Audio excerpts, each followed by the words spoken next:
You know, it's kind of an introduction to the song. Steve said, I don't know what he's going to do, and I said, I don't either. It's so hard for me to get something in the key that I can sing it. And so we're going to make do with what I can. But as an introduction to the song a little bit, I'd like to share a little bit what God's been doing with me since I've been in school, if it's all right. And share how God, now Lori Berquist and Guy Young have shared with several of you how God has led them and prepared them for things to do. And God's doing that with everybody. Everybody. Every day He's doing that if we let Him. And it may not seem like much. Sometimes it isn't great in the eyes of man, and sometimes it is, but it takes time to develop. Sometimes you may plant a seed that leads to salvation. That's really a great thing, but we may never see it until God comes. It's very rare that we get the opportunity to see the harvest. Most of the time we get to plant the seed because that's the job people least like to do. It's something that requires, I think, a certain amount of depth that's not required in other areas.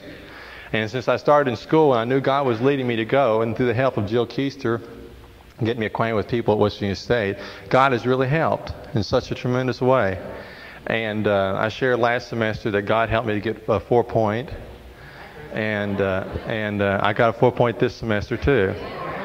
And I was carrying more hours than I did last semester, and I was so beat after last semester because it was so hard on me, on my eyes and different things. But I was sharing with a friend the other day, I says, a handicap isn't something that's hard to do. A handicap's something you can't do because of. I says, I've never allowed my eyesight to be a handicap. It only challenges my motivation. You see, and that applies, and see, I share that a lot about my eyes with people, and people don't understand. I'm not sharing that in a negative sense at all. Much the contrary. But I have found out that our problems in our lives, no matter what yours might be, is only a challenge to your motivation. If you really want something bad enough, all that does is test you. A true handicap is something that's beyond your control. And God's helped me to see a little bit about that. And since I started school, I've had a chance to witness. And see, I didn't know God was going to let me have a 4-point this last semester or this semester. But as I started to enroll, when God told me about a year ago before I started that I was probably going to go back to school. And I shared that with Oliver. And he thought that was good because he's very high on education. If you have the free time, it doesn't interfere with what God's already doing. And so when the time came, just a few days before registration, God spoke to me that I was supposed to move quickly. Well, because of Jill Keister, I was able to do that and get acquainted with certain people. And because of bus transportation, I was able to work that out too. But as I started school, God started speaking to me about claiming a 4-point. And I had never had a 4-point, and I wasn't really mature enough to handle that when I went to school before. I missed out on an awful lot because I just wasn't ready for it. Wasn't ready for school. My mind wasn't in art. And so I put it on an envelope. My mom had shared something she had heard on TV about claiming something. That if you're not strong enough to claim something, that you should keep it to yourself until you are. And then when you're strong enough, then you can share it with the people that doubt you so much. You see? So I put it on the envelope because my faith wasn't great enough for that challenge, but I tried to be obedient the best I knew how. Now, Oliver shared a long time ago that to have the desire is as great as the desire itself. If that's the best you can do. So I wrote it down, and I had a tremendous battle. I learned another thing. In this book that I've been writing and working on, God's really been helping. One of the characters in the story finds out that the greater the revelation, the greater the responsibility, and the greater the need for faith. Now, you say to someone, oh, if I could just have a vision like that, if I could see something like that, I'd really believe. But what we forget is that the greater the revelation, the greater the challenge of faith. Doesn't make the faith any easier. The greater your challenge. And so we need to remember that in growing and in our faith, that the faith you have, the faith that God has allotted you, is the amount that you need. And if you need more faith, God will supply the situation for you to grow. And so as I went through school, I had the opportunity to witness to bus drivers, to my teachers, to classmates, to just about everybody. And I always thought it was through certain things that I was going to reach people. And this kind of leads into the song. But it wasn't anything but love. There wasn't anything I really could offer but to love people. And that wasn't hard for me simply because I felt so inadequate going to school and being with certain people and the abilities they had that it was easy for me. And you know, it's one thing to be down yourselves, which is wrong. It's another thing to see your need. And God helped me to try to channel that a little different, to not get down myself, but to channel that into a need. And when you see the need, then it becomes healthy, and then you can reach people with a love that it has wisdom in it. Not the wrong kind of love, because love can carry into many areas. So that just kind of leads in the song. I'm really thankful that God's helped me. I'm all through except for student teaching. And God's helped me to know what school to pick, and I found out that the teacher there is a Christian, and that they have prayer meetings on Monday mornings. And I'm finding out, not only like Winfield, the school I'm going to be at is Hurricane, and I'm finding out that there are things happening everywhere, not just in our church, not just in little groups, but God's working everywhere. And people may not act the way you think they should, but if you take time to find out what they're really saying, they say the same thing you do in different words, but their motives the same. And when you get to know people, you find out that all they're looking for is the same thing you are, and that is acceptance. Because there's not a person here that doesn't know their faults. But yet we seem to think as Christians that that's our challenge, that we tell people what they're like. People already know what they're like.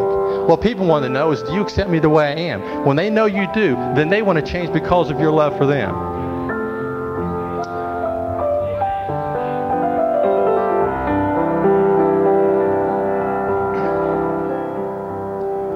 Although I speak with tongues of men and of angels, and though I prophesy and understand all, although I have all faith, so mountains may be removed, and though I feed the poor and give up my life, if I have not charity, if love does not flow from me, I am nothing. Jesus, reduce me to love.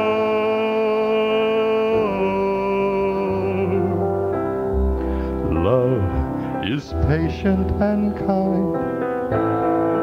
Love is not envious, not proud, but gentle and meek, seeks not its own way.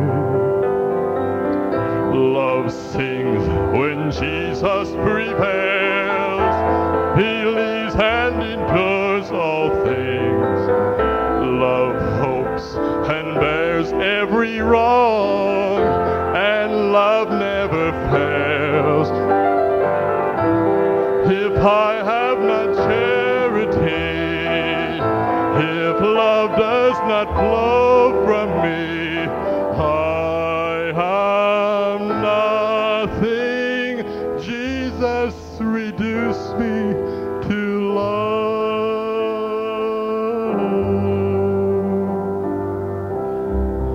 One season I was a child.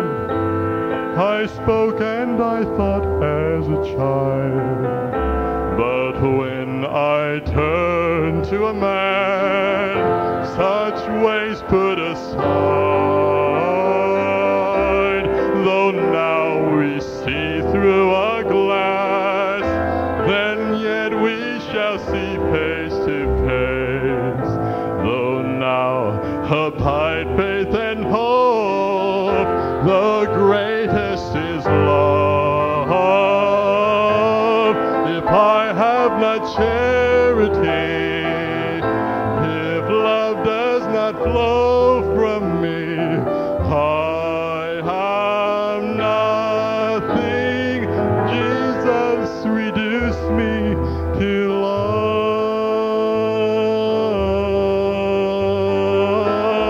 If I have not charity,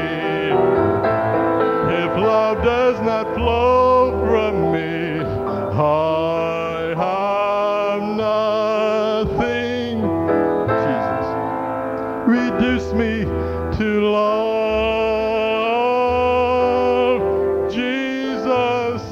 reduce me